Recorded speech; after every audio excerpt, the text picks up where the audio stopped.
Hello, everyone, and welcome to 12 Days for Good. My name is Duncan Field, and I'm a community animator with the Tamarack Institute. And today we're really excited to present a few different clips from conversations we've been having with our members and partners about affordable housing. We're going to be looking at some of the work being done by our members and partners at both the municipal level and at the federal level to provide a clear picture of all the great work being done to promote affordable housing across Canada. We're going to start today's video by taking a look at Tristan Johnston, who was a policy analyst with the City of New Westminster in British Columbia, to take a look at some of the great work being done at the municipal level to support affordable housing. Wednesday morning. So first of all, I'm going to give some context about New Westminster. First of all, New Westminster is a city within Metro Vancouver, the third most populated metro area in Canada. New Westminster is a mid-sized city of approximately 71,000 people. It has grown quickly in recent years, 7.6% population growth between 2011 and 2016. New Westminster also has a high percentage of renters. 43.9% of New Westminster's households rent. New Westminster also has the third largest purpose-built rental housing stock in the Metro Vancouver region. The City of New Westminster has generally had a socially involved and socially conscious City Council historically, which continues to this day. New Westminster also faces many housing challenges which make housing a priority issue for the City Council and local residents. These issues include low rental vacancy rates. Vacancy rates in New Westminster have generally been very low over the past several decades. As of October 2017, the rental vacancy rate in New Westminster was 1.1%. Long social housing wait list.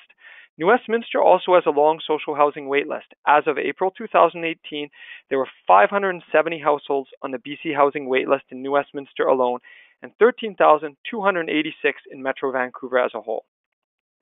High spending on housing costs. This is also a problem in New Westminster. In 2016, 2 in 5 renter households spent 30% or more of their before-tax household income on rental costs, rent, electricity, etc. In an even more dire situation are the 1 in 5 renter households that spend half or more of their income on renter costs. Homelessness. Homelessness is a challenge in almost all Canadian communities, and New Westminster is no exception. The 2017 Metro Vancouver homeless count in March 2017 found that New Westminster had 133 homeless residents. So New Westminster's approach to housing challenges. Although many housing items, provincial and federal legislation, and housing funding are outside of municipal control, municipalities can still play a role in tackling housing challenges in their community. Here is how New Westminster approached housing challenges. New Westminster uses a mix of carrots and sticks to influence the housing market. For example, offering incentives such as increased density and lowered parking standards for new market rental buildings versus new strata buildings is a carrot. On the other hand, our family-friendly housing policy, which mandates minimum percentages of new multifamily units that must have 2 bedrooms or 3+ bedrooms, is a stick. Partnerships and listening. Partnerships are also key for dealing with housing market challenges. These could include partnerships with BC Housing to fund projects such as modular housing, for example, or partnerships with local organizations to run housing support such as the Rent Bank. Listening to partners and the communities is also very important. Learning about people's struggles with rental evictions due to rent evictions spurred the city's actions to mitigate the impact of rent evictions. Resources. Cities can also bring resources to the table. These could include money, for example, to help fund the administrative costs for the Rent Bank, land for the Small Sites Affordable Housing Project, or other resources. Advocacy. Some areas of housing are outside of municipal control. These include provincial legislation, for example. The City of New Westminster has been very active in recommending changes related to tenants' rights, for example. 3 examples of how municipalities can make a difference. I believe these examples are doable for many municipalities if the political will is present. The examples are the Rent Evictions Action Plan, Small Sites Affordable Housing Project, and the Rent Bank. First, I'll talk about rent evictions. What is a rent eviction? So according to the Pivot Legal Society, a rent eviction is defined as the practice of exploiting a clause in the Residential Tenancy Act, which allows a landlord to evict their tenants under the premise of performing major renovations and then significantly increasing the rent on the unit or units. These evictions are done by landlords and property management companies typically. Why do they happen? Well, they happen because the rent increases in British Columbia for market rental units are tied to the household in the unit, not the unit itself. Therefore, if tenants are evicted for the renovation, new tenants can be brought in at a much higher rate of rent than could be charged to existing tenants. On the other hand, the rental housing stock is aging and is often in need of upgrade, so there's a bit of a balance there. So how common are rent evictions? According to stats recorded by the City of New Westminster over the past 2 to 3 years, 12 buildings have been affected by rent evictions, which has resulted in rent evictions in 247 units.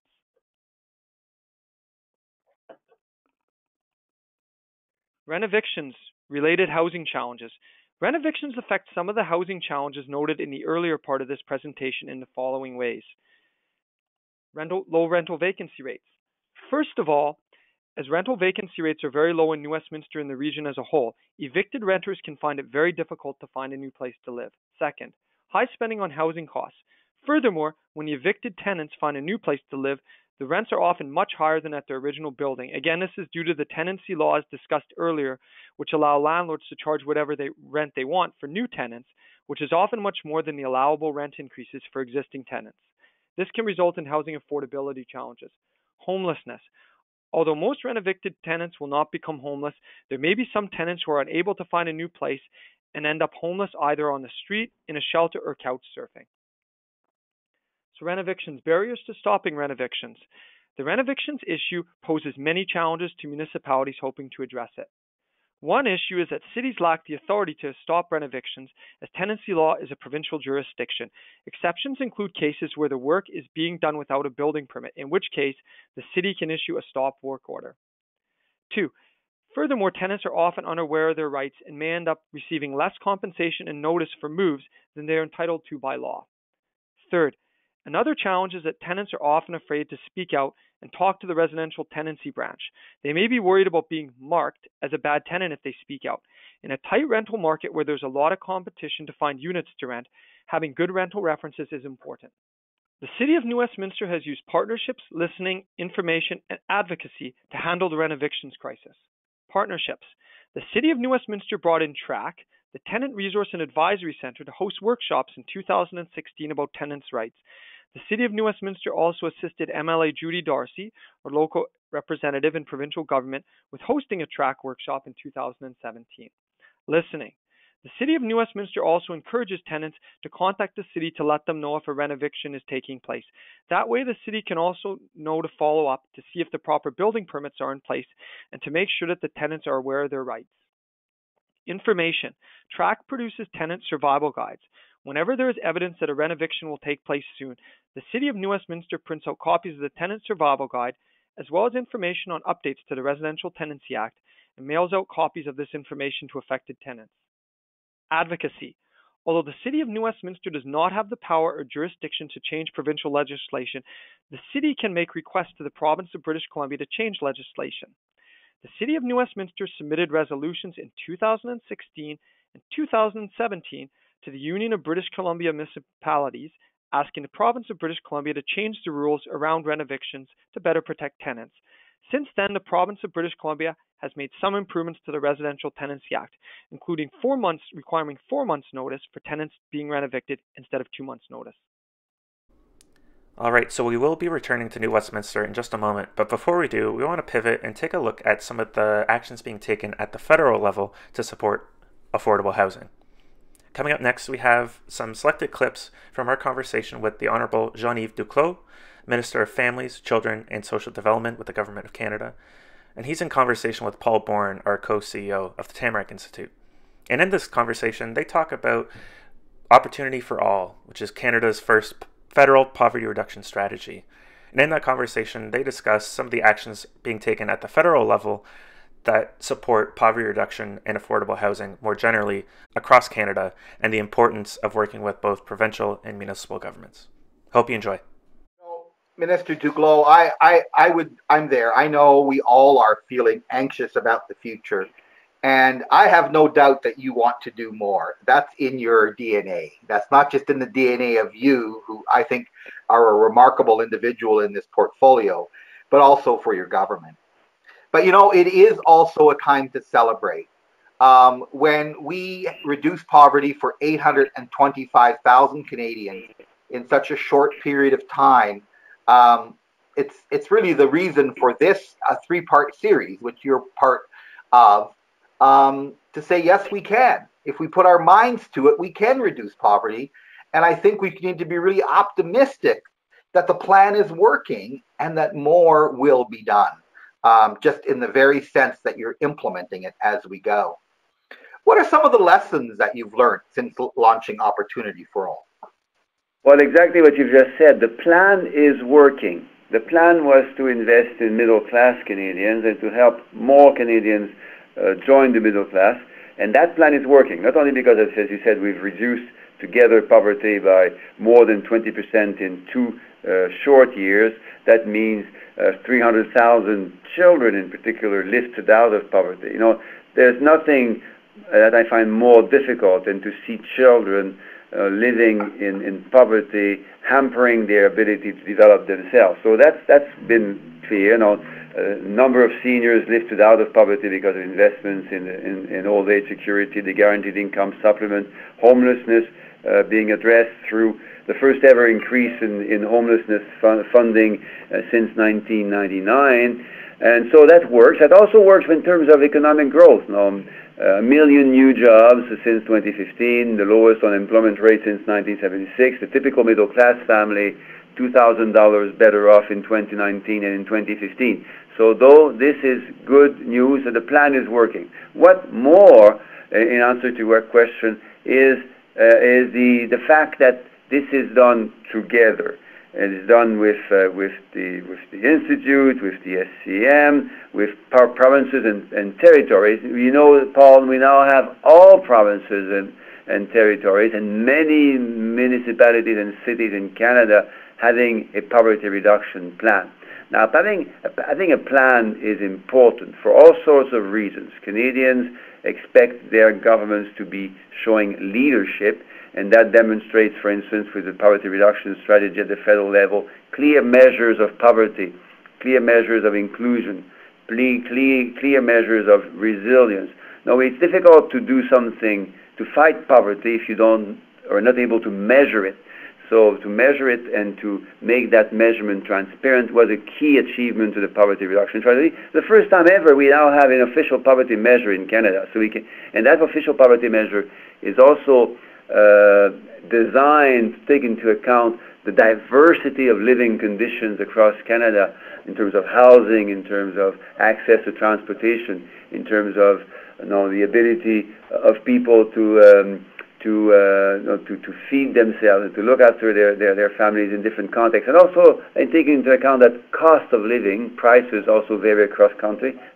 So we have a wonderful measure, an important measure of poverty, aligned with other measures of inclusion that look at housing, at food security, at housing, also considers the deep poverty measures, health, literacy and numeracy, youth participation, youth engagement, the shares of the bottom deciles, and of course, and also resilience and insecurity when it comes to the ability to resist, to go through shocks. So looking at poverty entry and poverty exit, the asset resilience. So all of these are important measures and can be disaggregated to support local initiatives and local partnerships. You know, it's amazing to think that we have all the provinces signed on, all the provinces and territories, and now 388 cities either having or developing community plans. It almost feels like Canada has a consensus that more can be done to end poverty. And I'm hopeful that in the future we'll be working well together. So, we noticed that this year, BC has become the first provincial strategy to tie aspects of their strategy to the national strategy. Do you see an integrated approach emerging? How can federal, provincial, and local partners work together to strengthen their work? Well, let me repeat what you said earlier. In the first time, I think, ever in the history of Canada, we now have all provinces and territories aligned with the federal government on the importance of having poverty reduction strategies and plans. And the last one you mentioned is British Columbia.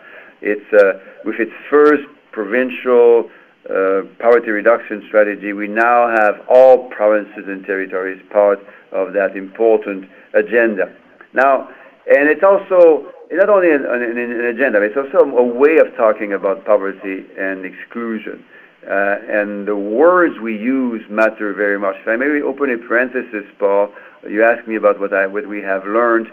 One thing I have learned over the last years is the importance of the words we use when we talk about poverty reduction.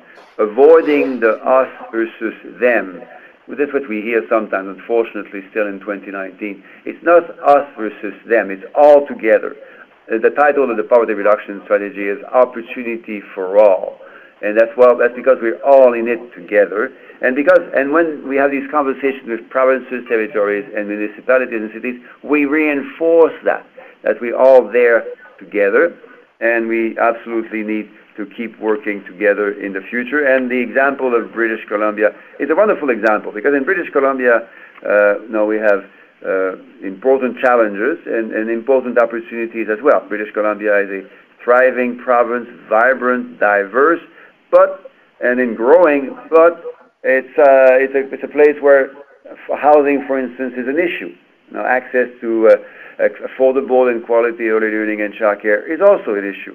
Transportation, the quality, the cleanliness of our environment, that's something which younger British Columbians in particular are very mindful and very concerned about. So the example of British Columbia is really well chosen to demonstrate this important collaborative work that we need to continue across all jurisdictions in Canada. Marvelous. One last question, Minister Duclos.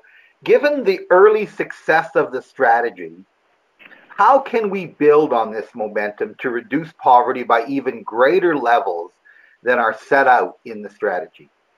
In two different ways. The first one is by recognizing what you've said. The plan works. We can, if we work together, if we work hard, we can reduce poverty. We can reduce exclusion. We can increase the ability of every Canadian to participate fully to his or her potential.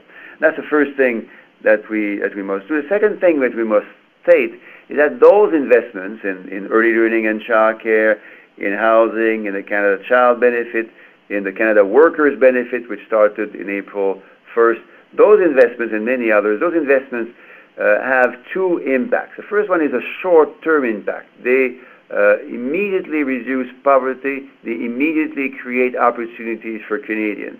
However, they also have a longer-term impact associated to investments. If you invest in children, if you invest in housing, if you invest in training, if you invest in workers, in transportation, then you make people better able to work, to look after their families, develop our children to their full potential, and therefore you create better opportunities for the future as well.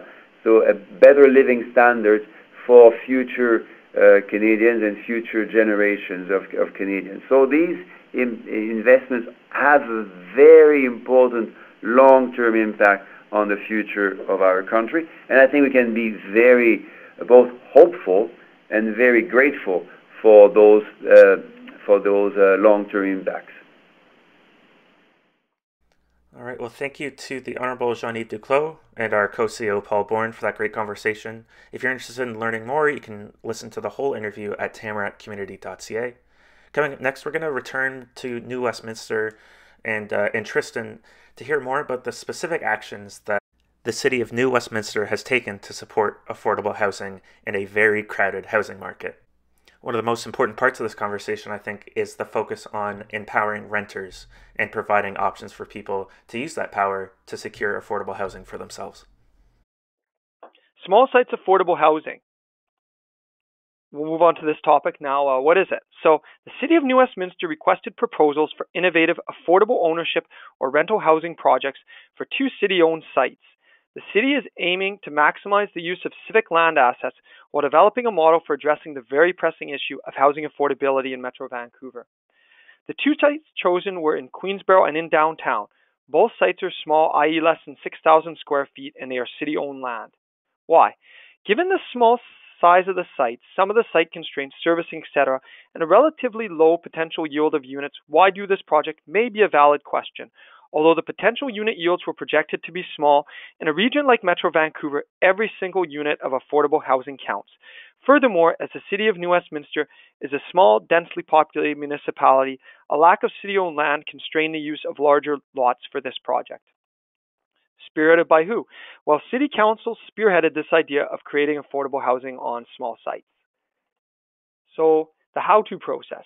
First part was selecting the sites. One of the first steps was to go through the list of city-owned sites to find sites that could be used for this project.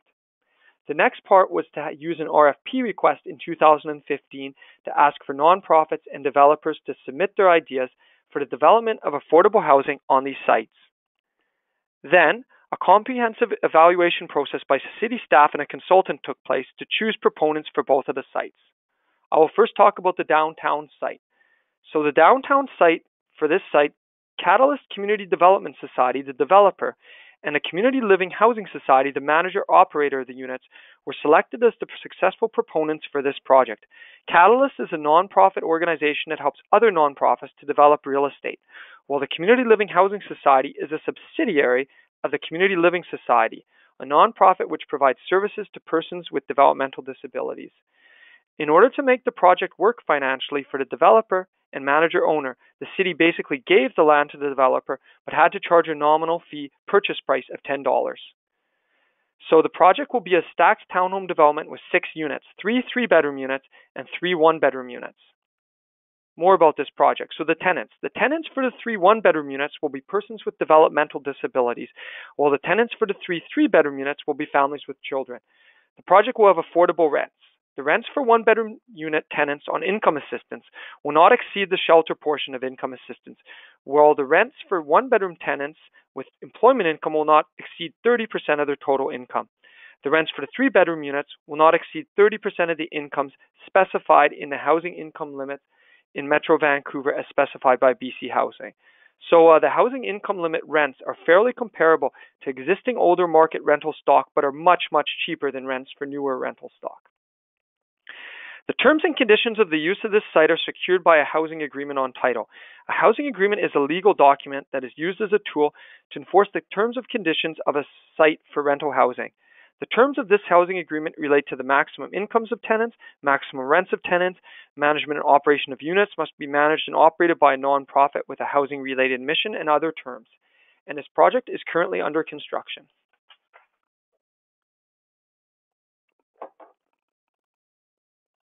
So the Queensborough site. The developer and operator for the project on the Queensborough site will be Wings, Women in Need Gaining Strength, a nonprofit that provides housing and services to women and children fleeing domestic violence. In this case, the financials worked for the developer to lease the land from the city. The leasing of the land from the city is preferable from the city's point of view to selling the land because the city retains greater ability to control the project if necessary. The land was leased from the city for $10 for a term of 60 years. There will be 5 2-bedroom townhome units in this project. The tenants.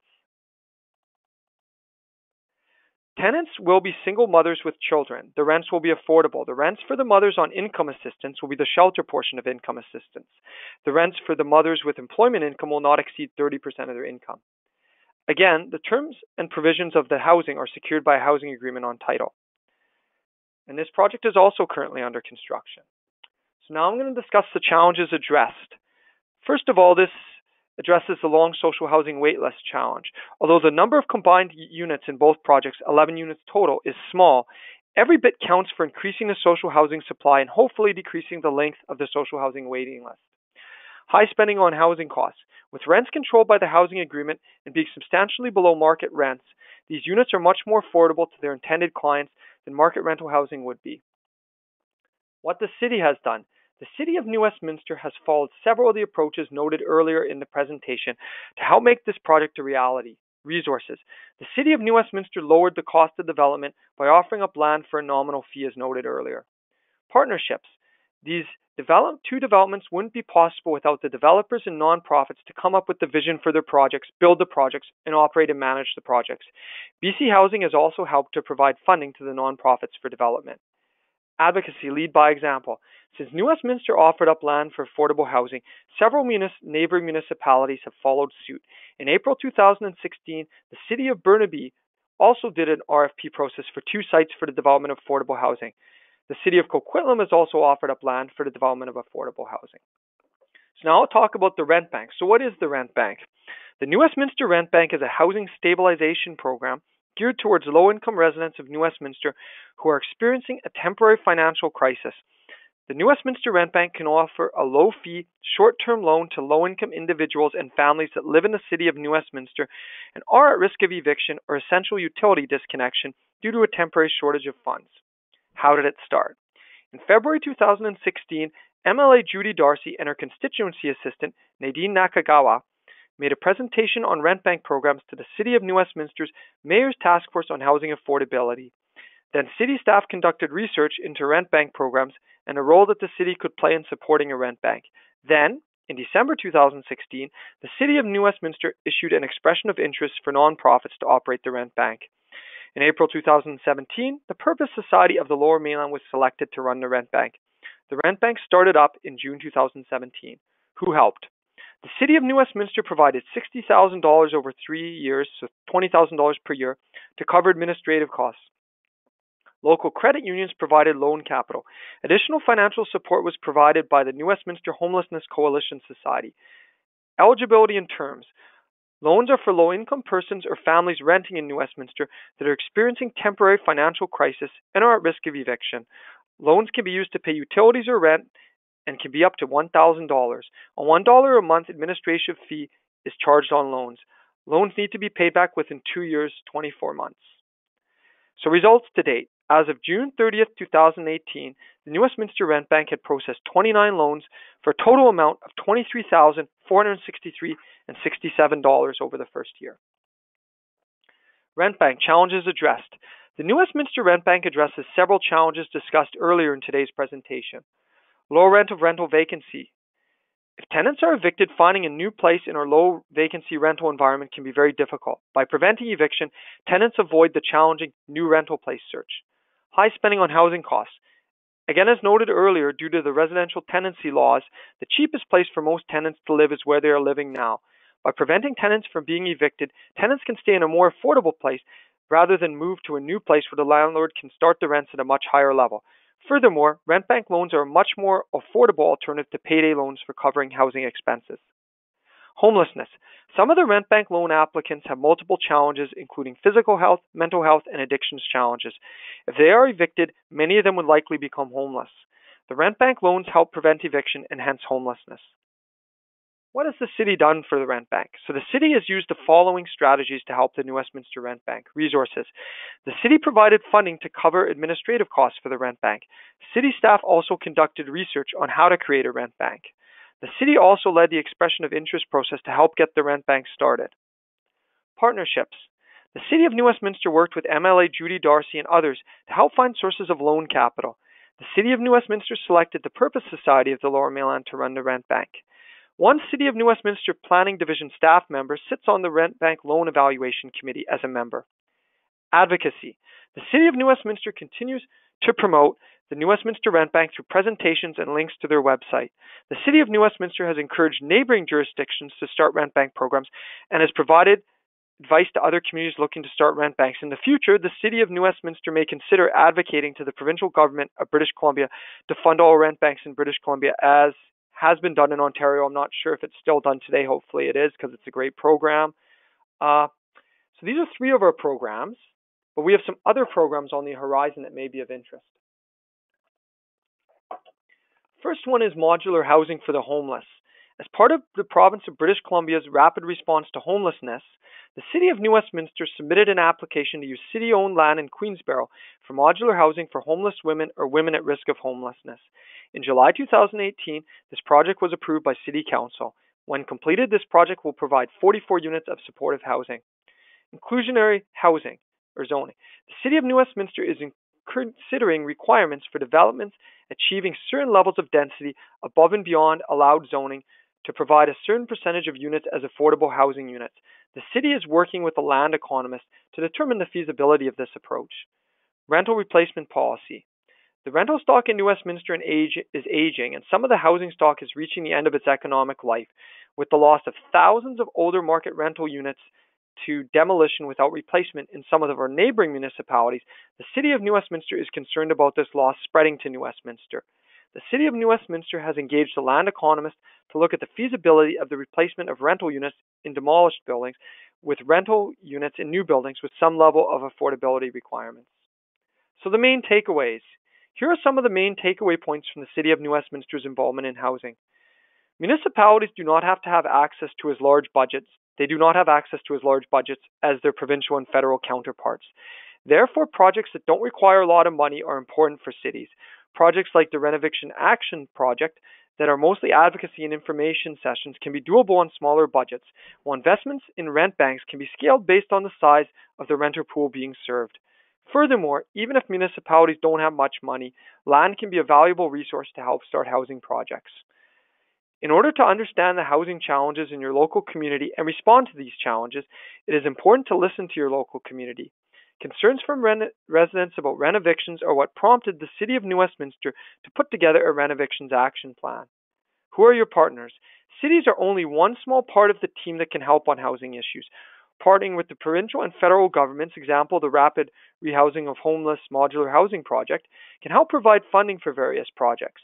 Local nonprofits can help build and operate housing projects and rent banks.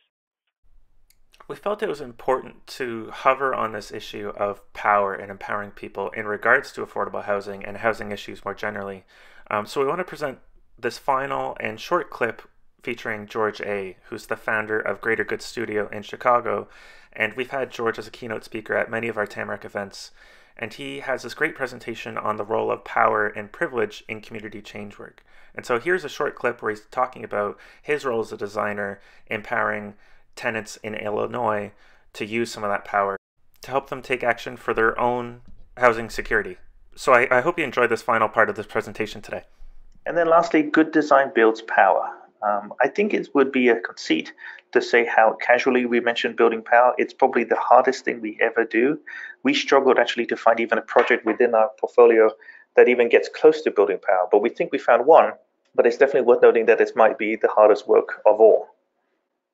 We looked at a project with the Metropolitan Tenants Organization based here in Chicago. And for tenants' rights and advocacy, there are often cases where tenants are often left hanging in the lurch with their own apartments because of the relationship and the power asymmetry that they have with landlords. One thing that we were able to note was actually the MTO was in need of some technology help, which we helped create. But in doing so, we actually came across one of the most fascinating aspects of our work that built on the policy change work that MTO had already done. So in Illinois and perhaps in a couple of other states across the US now, a tenant, if they have can make a good case, are able to actually self-remedy their own solution that's happening within their home when their landlord, who's being wayward, does not fix it themselves.